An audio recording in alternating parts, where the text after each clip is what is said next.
catch 'em in the pasture, run 'em in the pen, work 'em on the Sundays, do it all again. Race 'em in the sand, buck 'em in the mud, drip a cowboy's sweat, bleed a cowboy's blood.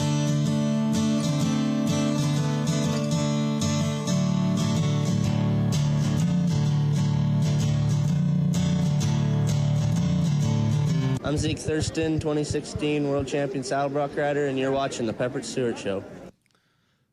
He told you that, so it's a fact. Zeke Thurston told you he knows what he's talking about. So he's informing you of the mistake you made by clicking that button. But hey, you did, so you might as well hang out for a little bit and see what's happening. We are going to be talking about a lot of stuff, so don't go nowhere. We've got Outride the Devil, the documentary Outride the Devil that has been premiered a few spots, premiering out. We're going to be talking with Wright and Raen LeVell, if I'm saying that right. We're going to be chatting with them. That is the director, producer of that documentary. So we're going to talk to them about that a little bit. And then there's a good possibility that the backcountry Horsemen of Texas will have a couple folks joining us later on. So don't miss that, because that's some good information that you're going to need to know. Crazy stuff's been happening in the news. We got some of that for you. We ain't got any crazy odd news stories for you today, so we're just going to go with some regular news. But a lot of stuff has happened that we're going to get to with that. Where have I been? We'll talk about that. I went and seen some stuff in Jefferson, Texas. I went out there. And, man, I've been watching some crazy stuff on TV. Crazy stuff's happening. Because I watch a lot of documentaries more than I watch regular shows because it's more realistic, so I'd watch that. But I've got a crazy trailer that I'm going to throw out for you here in a little bit, too, that you're going to watch, because the twists and turns, by the time you get to the end of it, you're going to be wondering, what did I just watch? So you're going to want to check that out. But no, so the rodeo world kind of got a little shook up this week because something crazy happened in Vegas at the barrel race. So here's a little clip of a little news clip here to kind of fill you in, and I'll let you know. A 17-year-old girl locked up tonight for going on a stabbing rampage in Las Vegas. And the victims here were 3 horses that were competing in barrel racing. We want to bring in KOCO's Abigail Ogle in the newsroom. Abby, this is absolutely wild. Guys, this story, just the National Barrel Race Horse Association confirming that this happened at one of their weekend competitions in Las Vegas. Police got a call just after 2 a.m. Saturday. They found an injured animal inside the South Point Arena. Once they got there, this is kind of hard to see. Officers found 3 horses with stab wounds. They are going to be okay, but they were hurt badly enough that they can't continue in this barrel racing competition. The teenage suspect was somehow able to access the barn before stabbing these animals. She was removed and taken into custody.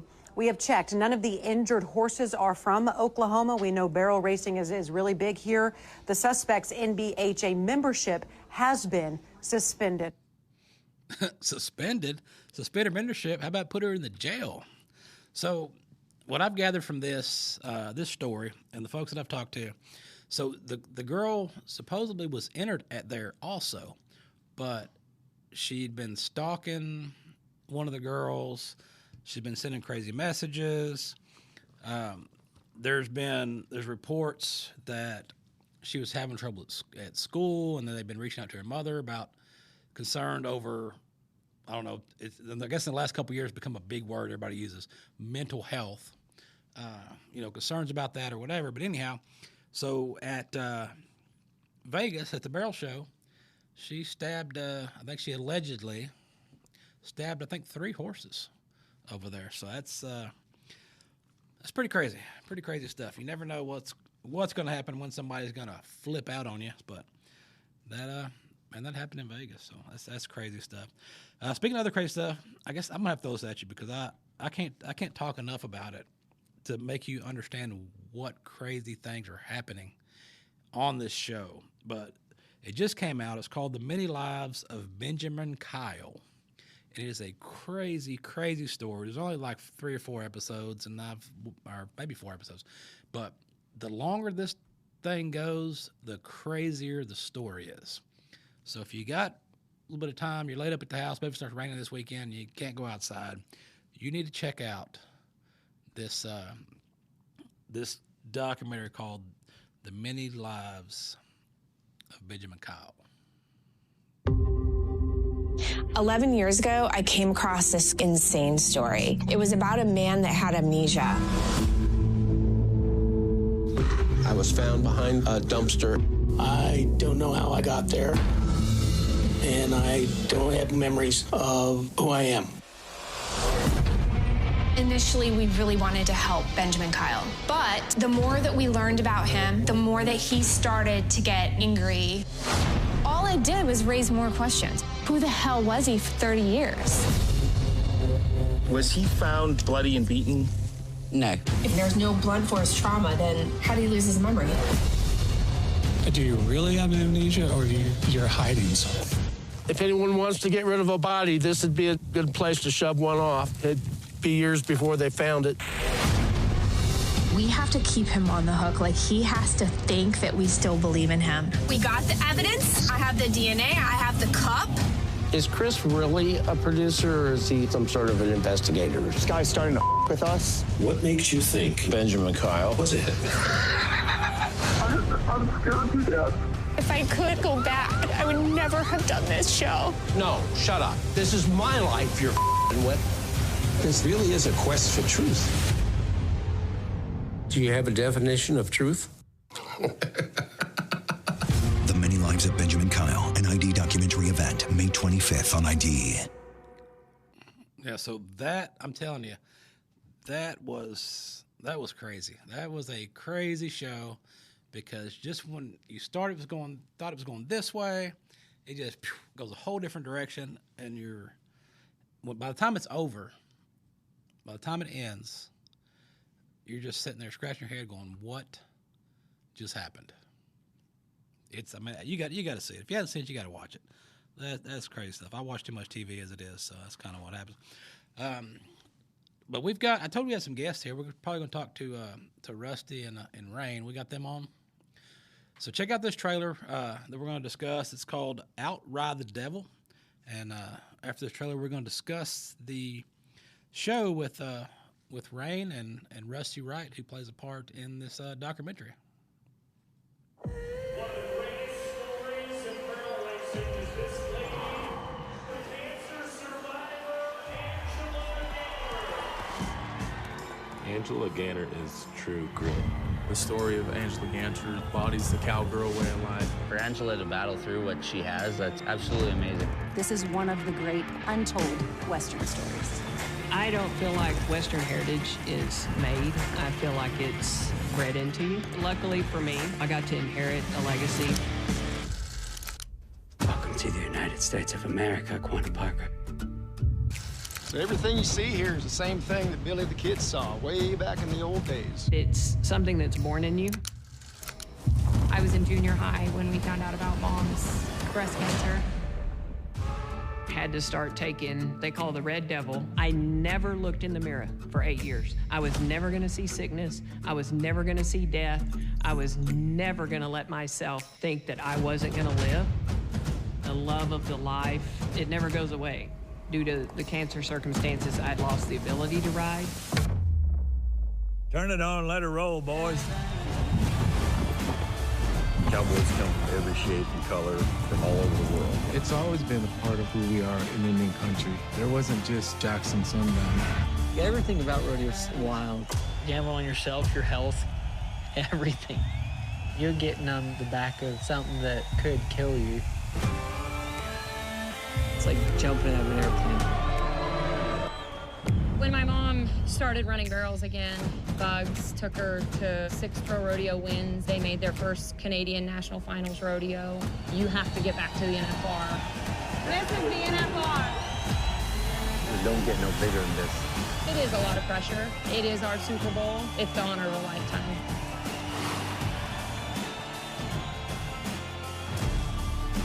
It makes the NFR a little further out of reach. Your fight and your will to live is what's going to keep you here. You have to find that person, you have to find that thing that makes you want to fight harder for anything beyond you. And that was my daughter.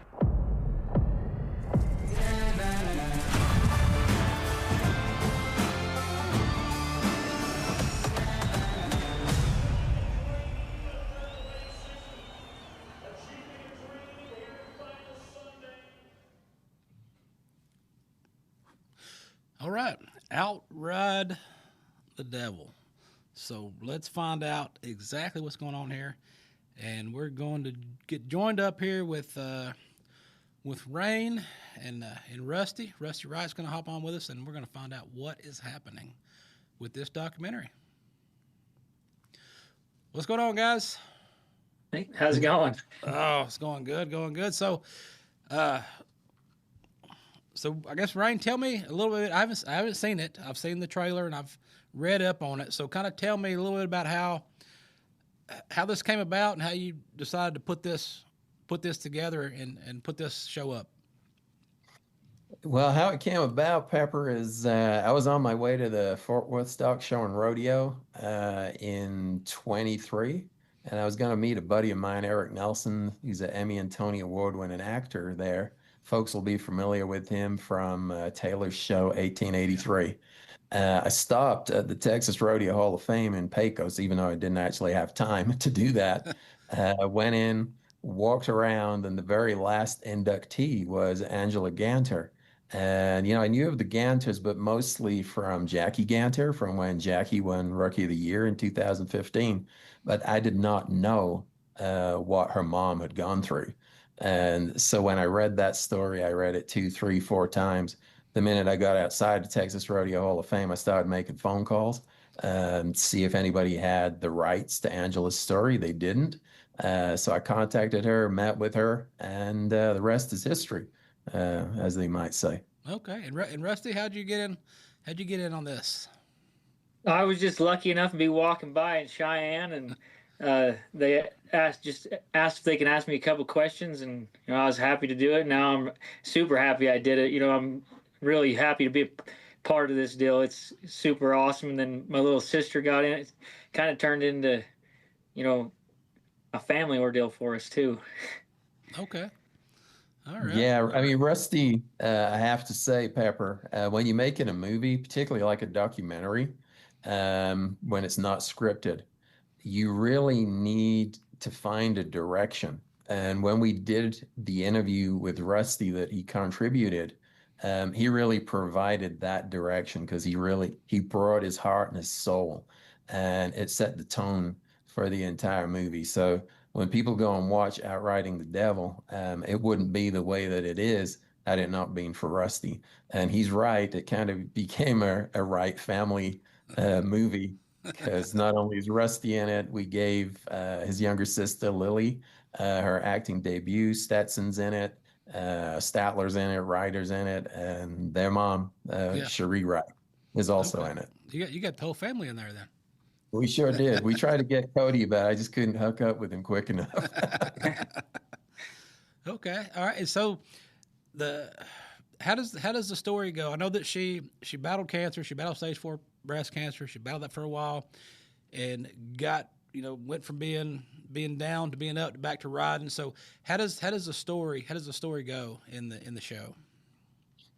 Well, because Angela has this incredible lineage. Her great grandparents were amongst the first to ranch as pioneer ranches on the Brazos in Texas when it was still the Comanche Nation, and through that we're able to really use a sweeping canvas to talk about the history of the West, not just frontier Texas, the evolution of ranching and the cattle industry, how rodeo emerged from that, all of the different cultural influences that came to rodeo. And we bring it all the way up to Angela's life, what she went through, with the cancer ordeal, overcoming stage 4 cancer, and then her comeback. And so we actually finished the movie in 2024 at Cheyenne Frontier Days when Angela makes the finals. So it has a lot of breadth to the movie. It's not just, Angela's battle with cancer. There's a lot in the movie that, breaks the stereotypes that people outside of the Western community or outside of the rodeo community have about the Western way of life, and particularly about rodeo. And so folks, like Rusty, Stetson, Shad Money Mayfield, Zeke, who you saw in the trailer, a lot of the top rodeo athletes came forward and contributed to that. Okay. And for you, Rusty, for you to be part of this and help out, in the show and give your thoughts and things on it. So what does it mean to you to be part of something like this? Oh, it means the world, especially, the message that I feel like they're giving I feel like, women of rodeo don't get enough recognition in the ones in the arena, especially the ones, behind the scenes. So I was happy to, share my thoughts and tell everybody what it meant to me. And, I'm super stoked to be part of it, and I can't wait for everybody to see it. So I'm really excited. All right. So when, I think I said something about there was a premiere here or there. So when's it going to be? Is it completely out, or when does it come completely out? Well, we had the worldwide premiere at the National Finals Rodeo, and we're kind of going to complete a unique double here on June 13th, because it's part of the kickoff of the College National Finals Rodeo, which will be its Wyoming premiere. That's June 13th. Then we go to the YO Rodeo and World Championship Indian Relay races in Sheridan, Wyoming. That's on July 5th. And then we open the Cheyenne Frontier Days on July 16th in Cheyenne. And in terms of streaming, we're going to go to streaming in the fall of this year, after the Canadian premiere, which is in Calgary in October.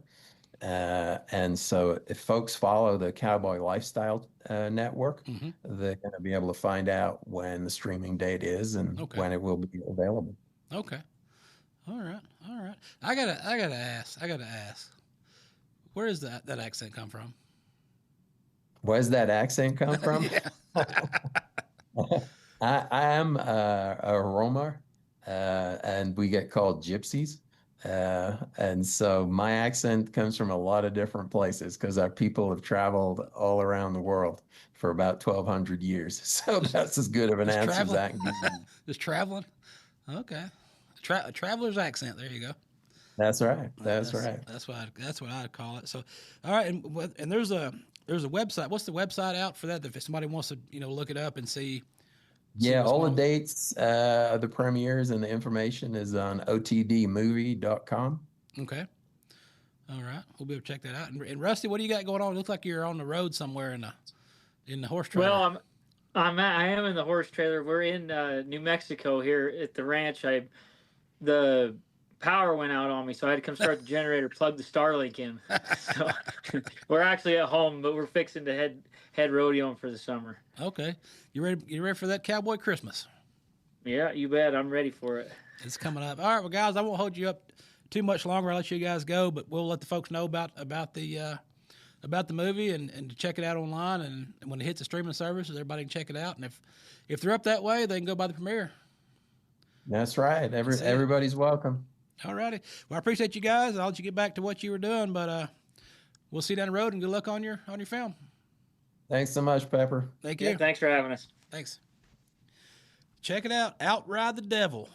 Look it up online, Google it, and check it out. The story of Angela Ganter. So, pretty good stuff right there. PRCA. The PRCA. Oh, no, I won't do PRCA yet. I want to upset the people. Okay, so, internet people, calm down. Buc-ee's is not kicking you out of the parking lot. Or are they? Are they? We don't know. Okay, here's what's happening. It says commercial trailers. Guys, commercial trailers. If you are hauling, because it's been all over the internet, I've reached out to the corporate office multiple times. I got crickets. The only people I've been able to make contact with are local Buc-ee's locations. You can't even call them. You have to go to the store. All the phone numbers for Buc-ee's in Texas have the same phone number. All right, so basically what is happening here is they are kicking out commercial trucks. If you are a commercial vehicle with a DOT number or EM number on your vehicle, they don't want you there. But if you are just headed to the rodeo, you're going camping for the weekend, you got your RV hooked up, you can still go to Buc-ee's and get diesel and go buy a bunch of stuff. What they're trying to do is kick out all the hotshot drivers that have started going into Buc-ee's and blocking all the gas pumps, because the same reason why they don't want the 18-wheelers there is because they're too big. You got an 18-wheeler, you got a 53-foot trailer plus the truck on most of them. Some got short trailers, but on average, 53-footer. And one 18-wheeler is blocking up too many parking spots for one guy that's driving that 18-wheeler, maybe two if they're a team. And that's two people blocking up too much space when you could have a family of five with their RV or their horse trailer on the way to the rodeo is going to go in there and buy $200 worth of stuff from Buc-ee's. So that's what the deal is. It's commercial vehicles, not personal. Now, some people there's a slippery slope right here. If you are hauling your horses with a Freightliner, which looks like an 18-wheeler, to the untrained eye of the Buc-ee's employee, they see an 18-wheeler. So it's happened a few times where somebody's been told, hey, you got to go. And they're like, hey, we're not for hire. We're not commercial. This is how we haul our horses. So you're going to run into that at some of the Buc-ee's.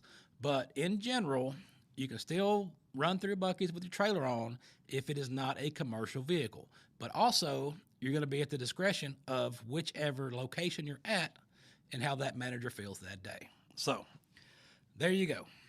There's your Buc-ee's boycott, don't boycott information for the day.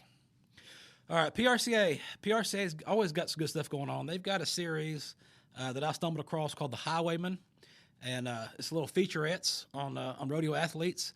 And there's a pretty good one here on Weston. I did not know he used to ride bulls. I've known him for fighting bulls forever, but I didn't know he rode at some point. But I guess he did ride back when he was down there with old Clint. But anyway, they've got little video series out, different athletes, different things. And here's the one on Weston. I think you'll find it pretty interesting. In all reality, it's taken me almost my whole career to realize that this isn't something I get to do forever. I mean, this is a very, very short game, especially in my industry, you know. Father Time's undefeated, and I've always tried to say, like, no, not today.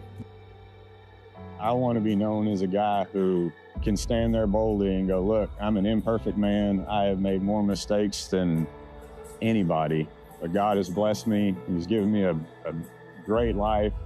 I just want to show the grace he's given me, that I'm a sinner living in a sinful world, but I can stand here and say that God's grace is above all. Now in my career, I want to take advantage of this platform, giving back versus trying to use it to promote me, because I've done that for a long time. And now it's taking away from what he's given me.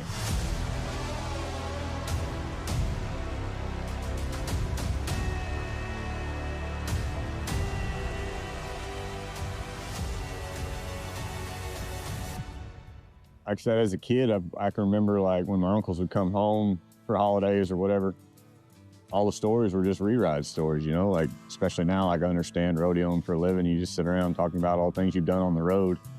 And that's what they do. You know, my Uncle Keith and Uncle Terry rodeoed real hard. And they would sit around and just tell rodeo stories about, you know, whether in Cheyenne or, you know, Fort Worth or Abilene or all these different spots that I can just remember as a kid thinking, like, how cool is that? Like, I can't wait to do that. Mom and Dad let me get on junior bulls and things like that when I was a kid, but when it came time to high school, you know, it was like no rodeoing for me. I played every sport you could think of. You know, I was a little bitty West Texas town. You know, I played football, basketball, baseball, ran track, played golf, tried to play tennis, but they wouldn't let me. You know, anything I could do just to be out of school. You know, was supposed to play college football and didn't really work out like I wanted. Made the team and then decided I was like, I'm not going to play much, so I'm going to go back to riding bulls. And started getting on bulls again in college and got on bulls for maybe 4 or 5 years, and it just sucked. Like, call it what it is, wasn't no good. And I fought a bull one day, and it clicked. I'm gonna be a bullfighter.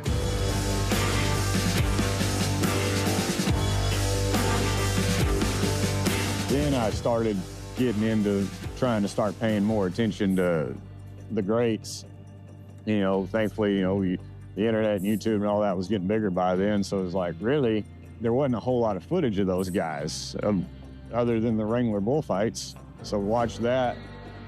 And then it was like, so I just get on YouTube, and I was watching videos of Tuck. I was watching videos of Swisher. I was watching videos of Harp and Nate, and those guys. So it was, the guys I'm fighting bulls with now are the ones who essentially is what I was studying. The top guys at the highest levels were all freestyle bullfighters. And what freestyle bullfighting will teach bullfighters is how to handle a bull by yourself.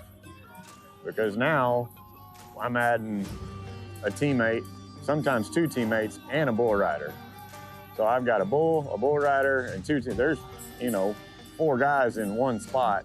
If you don't know how to handle a bull by yourself, how are you going to be able to handle it with other people in your way? A large testament of the guys that are at the highest levels came from that background of learning the fundamentals of how to handle something that isn't kicking and has more timing to it. Because when those bulls are kicking, they're not running. The fighting bull's always running. So there's not as much time to get away. My goals have really never changed. From the moment I put on cleats to become a bullfighter, I said I want to be the best that's ever done it. And you'll hear that from all the top guys, because that's just their mentality is you have to have that sense of, I want to be the best in order to become the best. And so now that goal hasn't changed a lick. Like, I still want to go down as one of the best guys that's ever done it. I want to be remembered the guy who gave back more. There's peaks and valleys. There's the highest of highs. There's the lowest of lows. But without those lows in your career and life, you're never really confronted with it. And through that, learning out who you really are and what you're rooted in will show who you are as a person. You have to let go of your pride, let go of your ego, and be like, look, man, this is who I am. I'm not the bullfighter. That's just something I do. And that's the difference of, as you grow up in life and start to really look at it, is go like, this is just something I do, not who I am.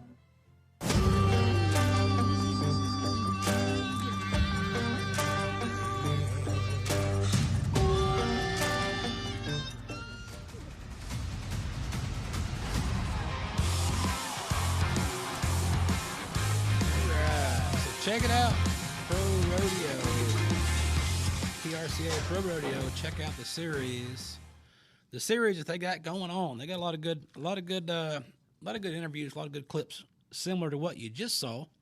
So be sure and check that out. But what I want to talk about now is getting off the phone, off the computer, put the TV away, saddle your horse and go ride it. That's what I'm talking about. We're going to talk about riding your horse. And with that, we've got Brenda from Backcountry Horsemen of Texas that's going to tell you how you can do that. There you are. Uh-oh. Hello. Are you muted? Unmuted? Okay. There you are. Hello. I can hear you now. Great. How are you? I'm here. So I was telling people to get outside and go ride their horse. So tell us about Backcountry Horsemen of Texas. It's Backcountry Horsemen of America, right? But then there's also divisions, and you have Backcountry Horsemen of Texas. Yes. So Backcountry Horsemen of America also, of course, covers the whole U.S., but we have a state chapter in Texas, which was formed about 3 years ago. This past April, we were accepted in. So yes, we promote the trails, maintaining and protecting our Texas equestrian trails. What else do you want me to keep going? Okay, so you guys also you put on events. You have rides and things. We do. Texas is kind of warm, so we slow down in the summer. We do have a ride coming up this next weekend, which is just a few days away at Pat May's. But because of the rain, I'm not sure that we're going to be able to hold it. They've got like an 80% chance of rain. Okay. And then we slow down for the summer because Texas is just too hot to ride. Yeah. Unless you're up at daylight and done by 10 a.m. Yeah. So right.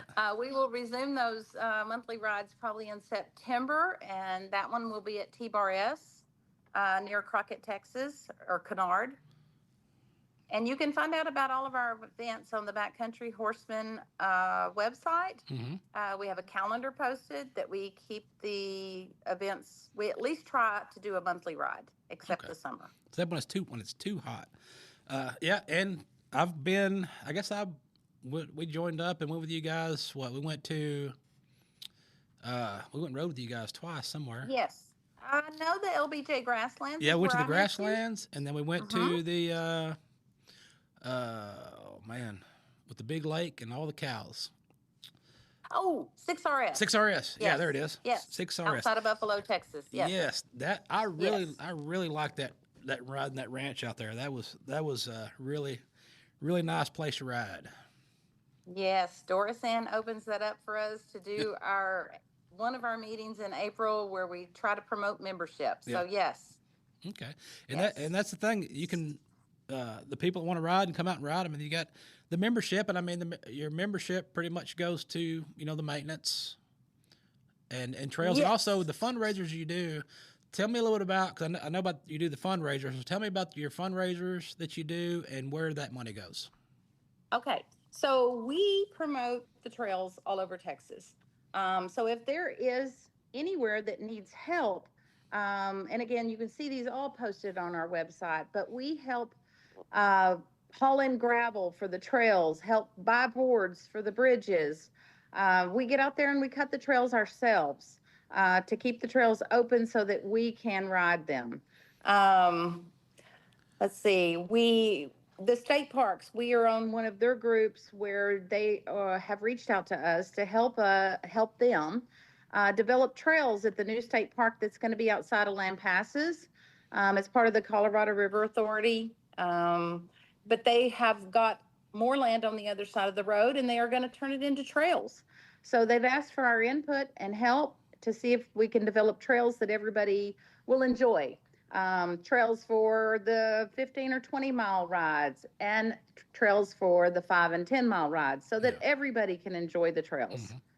Mm-hmm. We also step in and we help buy pins so that when you are camping with the equestrians, you have a pin to put your animal in, or you have tie posts to tie your animals, or high ties. So yes, we help with that as well. Okay.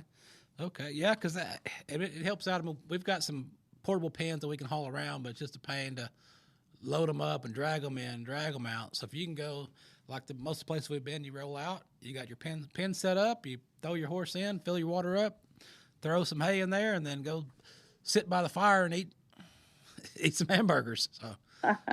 Yes. To me, that's the best part of the rides and the camping is it's not necessarily the rides itself, it's just sitting around a campfire. Exactly. So it's not all just the riding; it's enjoying the fellowship around the campfire. Yep. Yeah, and then so I seen that there was the new state park that just opened. So have you been there yet? Palo Pinto. Yes. We Misty, which is our president, actually went out and was there on the grand opening and met with them.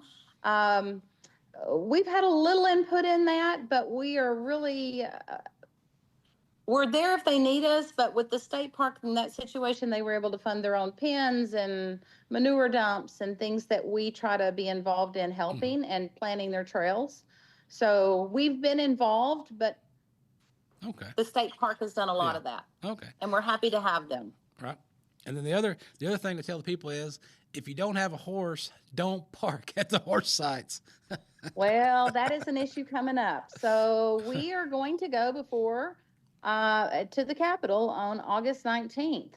And that is our big issue. We are only going to be given about 2 minutes to speak. But that is the issue we want to address, because we as equestrians, once we pull up and we want to, or we decide during the week that we want to go camping and we want to take our horses, when you look on the websites, our campsites are booked.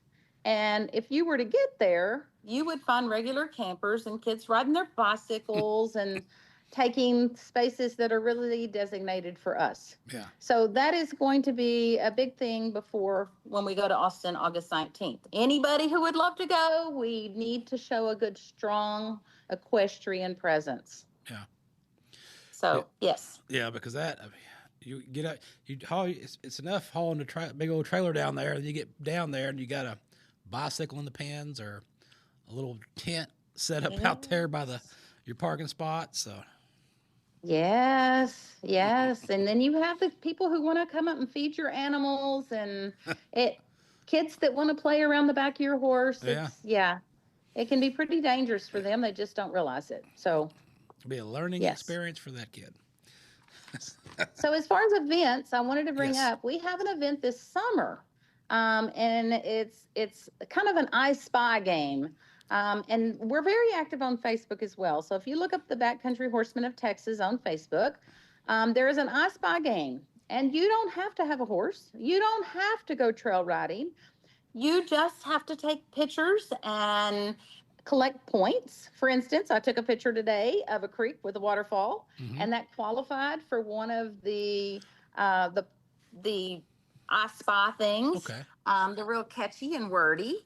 You get extra points for animals or signs, anything to do with equestrian. But again, you don't have to have the horse. You don't have to go camping or riding the trails to get this. Okay. So I encourage everybody to go and look at our Facebook page and participate.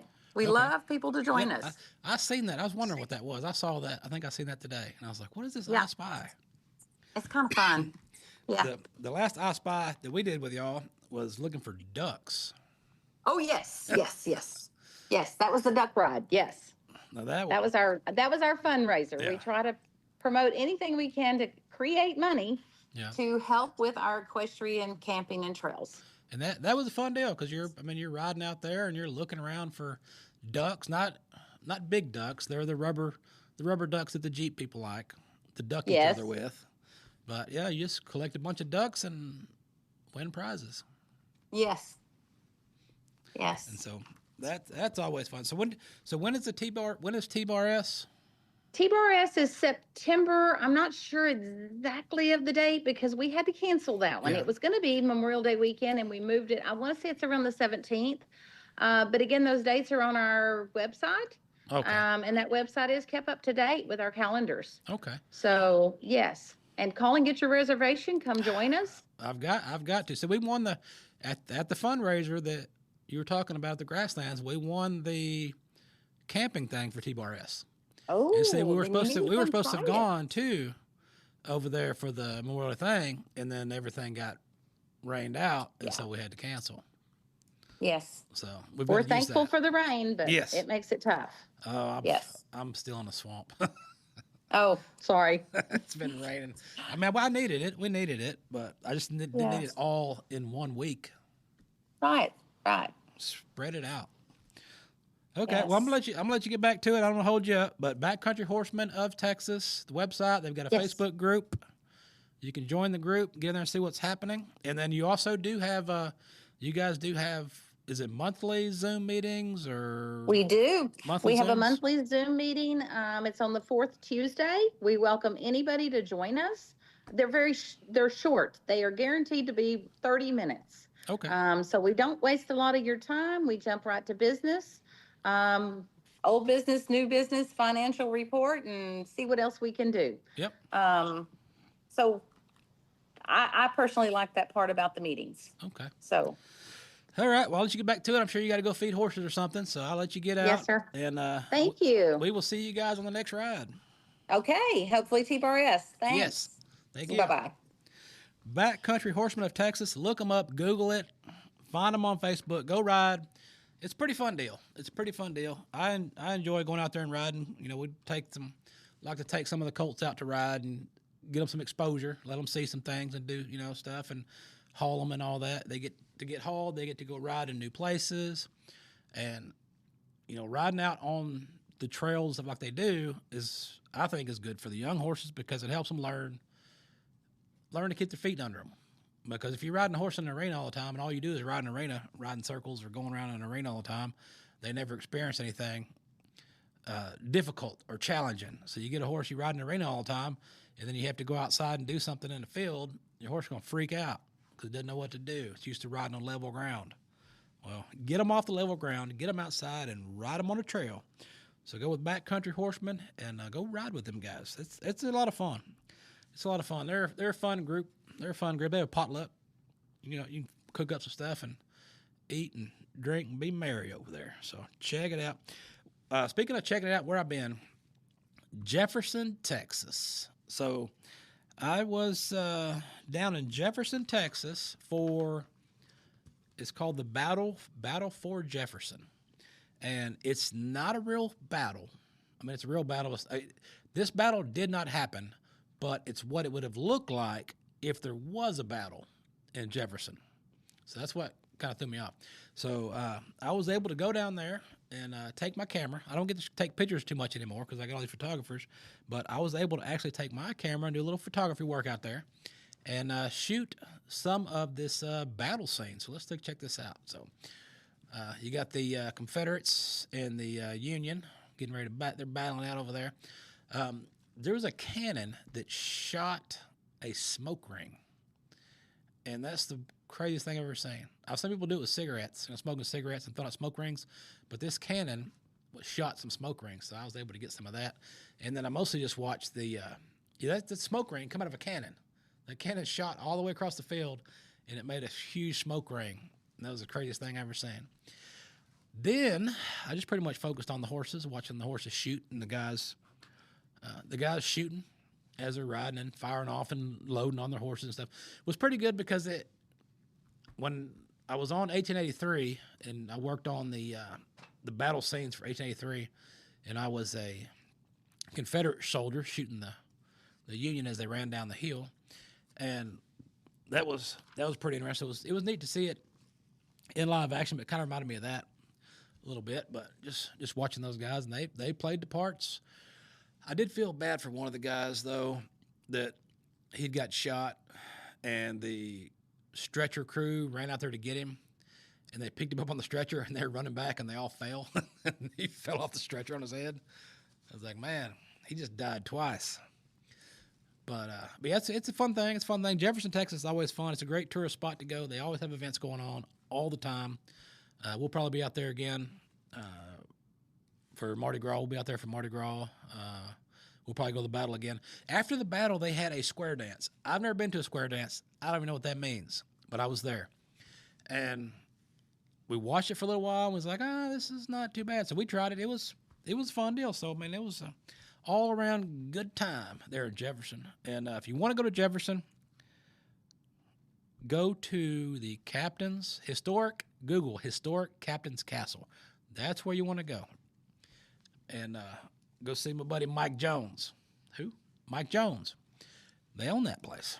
And we'll be out there with them guys. They also have Parlor 403 at their Captain's Castle, which I believe is the only alcohol licensed bed and breakfast there in Jefferson. So you don't have to go down to Annie Skinner's or Haywood's to get a drink. You can just get a drink right there in your Airbnb. So check them out. They bought that place, I think, last year or year before, a couple years ago, something like that. Anyway, they've been working on it and doing some upgrades and stuff, and it's pretty nice looking place. We were out there for Halloween last year. They had a Halloween deal at their place. So check it out. Historic Captain's Castle is what you want to find, and check that out. East Texas Stock Horse has a huge event coming up the 11th through the 14th. You're going to want to check that out. We're also going to have my Ranch Hand Challenge on that Saturday, I think at like 5 o'clock. And it's going to be a big old horse show. It's an NRCHA affiliated show. It's a big cow horse classic. The Derby and Bridle Spectacular. I don't know where they come up with those names. And then I got my Ranch Hand Challenge that day. If you've never competed in the Ranch Hand Challenge, it's fun. Use a breakaway rope. If you don't have one, I'll bring some for you. If you don't want to enter the jackpot in the Ranch Hand Challenge, I am going to open it up after the jackpot for people that want to try it. So if you're an East Texas Stock Horse member and you want to try these events out, I think it's like $25 for members, $30 or $35 for non-members, something like that. It's on the website. But anyway, if you want to come try it out, I'm telling you, it's a fun event for everyone because it's you get to do some real cow stuff. You want to know what it's like to do some ranch hand work? Well, you're about to when you do that. So that's going to be fun. We did Jefferson, did East Texas. We did Outride the Devil. And I guess I got one more story that I'm going to leave you with. And did you know about all the cowboy movies that were made in Texas back in the early 1900s? They left New York because it didn't look rural enough. So they went down south, I think around San Antonio, made a bunch of short films for the Westerns, and check it out. If you're a movie fan, this might surprise you. Some of the first cowboy movies ever made were filmed just about 70 miles from Austin in San Antonio and the Hill Country more than a century ago, and a few still survive today. KVU's Bob Buckaloo has that story. You're seeing a fascinating piece of movie history, one of several action movies about the Old West that were produced not in Hollywood, but in and around San Antonio. Star Film Ranch would crank out as many as 3 15-minute movies a week back in 1911. These were some of the earliest cowboy movies made, and audiences back then loved them. We owe the existence of these early cowboy movies to a French film producer in New York City, Gaston Méliès. Since westerns shot in New York weren't very convincing and hard to shoot in winter, Méliès headed south to Texas. The Star Film Ranch was based south of San Antonio City down along the Mission Trail. The films capture the central Texas landscape so well, the rolling hills of the hill country, the wide open spaces. Catherine Fuller Seeley is a UT Austin Media Studies professor and has co-written a book about the Star Ranch movies. It's landscape, it's the delightful cowboys, it's the action, and it's the fabulous performances of the lead cowgirl and lead cowboy that Gaston had hired. The Star Ranch films created some early movie stars. There was Francis Ford, whose younger brother John Ford became a legendary Hollywood film director, and Edith Story. She was only 17, New York City born and raised, but quite a tom girl. She's a delightful comedian, also very good in dramatic films, and she's just got an excellent way with the camera, and she's a horsewoman like you wouldn't believe. Only 4 of the Star Ranch movies have been found. Film historians like Fuller Seeley hope there are more still out there. It's great fun. It's 110, 115 years ago, but sometimes the films look as fresh as if they were shot yesterday. An important piece of early movie history from right here in Texas. Bob Buckaloo, KVU News.